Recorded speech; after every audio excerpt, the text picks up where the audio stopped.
Assalamualaikum warahmatullahi wabarakatuh. Pada kesempatan ini, kelompok kami akan mempresentasikan penelitian berjudul Pengaruh Durasi Media Sosial Terhadap IPK Mahasiswa. Latar belakang dari penelitian ini adalah perkembangan teknologi membuat penggunaan media sosial meningkat di kalangan mahasiswa.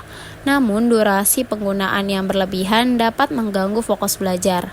Karena itu, penting untuk mengetahui apakah penggunaan media sosial per hari berpengaruh terhadap IPK mahasiswa. Tujuan penelitian ini adalah untuk mengetahui seberapa besar pengaruh durasi penggunaan media sosial terhadap IPK mahasiswa. Selain itu, penelitian ini ingin melihat hubungan antara intensitas penggunaan media sosial dan prestasi akademik agar mahasiswa dapat mengatur waktu belajar lebih efektif. Selanjutnya, analisis kecukupan sampel. Kecukupan sampel dalam penelitian ini dihitung menggunakan rumus Lovin.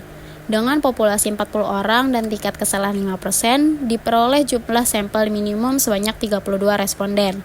Perhitungan ini dilakukan agar data yang dikumpulkan cukup representatif untuk dianalisis secara statistik.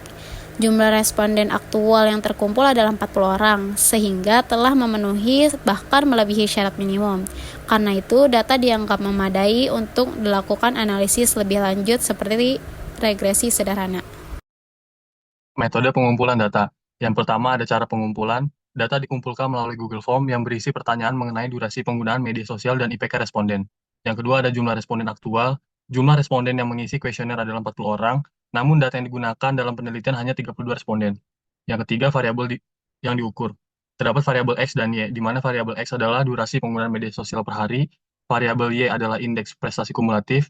Selanjutnya ada nomor 4 cara pengukuran. Untuk variabel X, indikatornya rata-rata waktu penggunaan media sosial per hari. Untuk skala pengukurannya self-report, dan cara pengukurannya self-report, responden memilih kisaran durasi, misal 1 jam, 2 jam, 3 jam, 4 jam, 5 jam, atau lebih. Untuk variabel Y, indikatornya nilai IPK terakhir responden. Untuk skala pengukurannya self-report, cara pengukurannya responden menuliskan IPK terakhir berdasarkan KHS. Berikut hasil statistik deskriptifnya untuk perhitungan mean, median, modus, varians, dan standar deviasi. Selanjutnya nomor 2, terdapat visualisasi sederhana yang digambarkan melalui histogram. Selanjutnya yaitu analisis regresi linear. Yang pertama persamaan regresi, yaitu kita menentukan nilai A terlebih dahulu dengan rumus sebagai berikut. Dengan nilainya yaitu 3,42, yang artinya hal ini menunjukkan bahwa terdapat sekitar 3-4 responden yang aktif menggunakan media sosial setiap harinya selama kurang lebih 5 jam. Yang kedua, interpretasi koefisien B. Dengan rumus yang terlampir, dengan nilai B-nya yaitu 0,03. Selanjutnya menghitung nilai Y-nya dengan rumus A ditambah B dikali X dengan mendapatkan hasil 3,57. Artinya hasil regresi menunjukkan adanya hubungan positif di mana peningkatan durasi penggunaan media sosial diikuti oleh peningkatan IPK.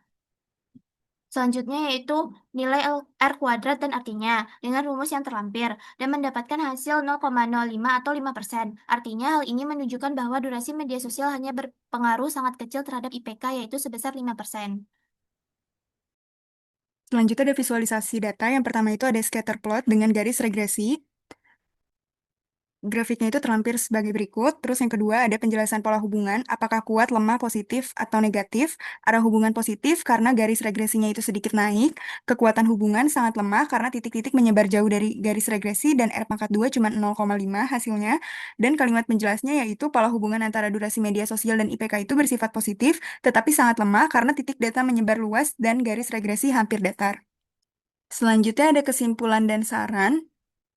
Kesimpulannya yaitu adanya hubungan positif tetapi sangat lemah antara durasi media sosial dan IPK, serta durasi media sosial itu tidak berpengaruh signifikan terhadap IPK.